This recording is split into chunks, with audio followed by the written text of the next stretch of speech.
Euler டோஷன்ட் function பார்க்க போகிறோம். இப்போ என்னப்பா ஆய்லர் டோஷன்ட் ஃபங்க்ஷன்.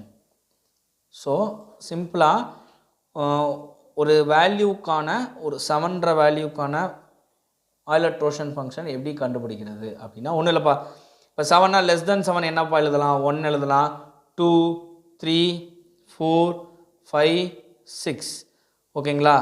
அப்போது இந்த நம்பருக்கும் நம்ம இந்த எழுதியிருக்க ஒவ்வொரு நம்பருக்கான ஜிசிடி என்னென்னு செக் பண்ணணும். இப்போ 7,1 வந்து 1, 7,2 வந்து 1, 7,3 வந்து 1. ஜிசிடி 1 தானே. 7,4ம் 1, 7,5ம் 1, 7,6ம் 1. ஸோ காமன் டிவைசர் இல்லை, எல்லாமே 1 இல்லையா? அப்போது 5 of 7 என்னென்னா ஆய்லர் டோஷன் ஃபங்க்ஷன். நம்ம எத்தனை நம்பர் ஜிசிடி 1 எழுத முடியுதோ அதுதான் ஆய்லர் டோஷன் ஃபங்க்ஷன். ஸோ ஆய்லர் டோஷன் ஃபங்க்ஷன் ஆஃப் 7 வந்து 6.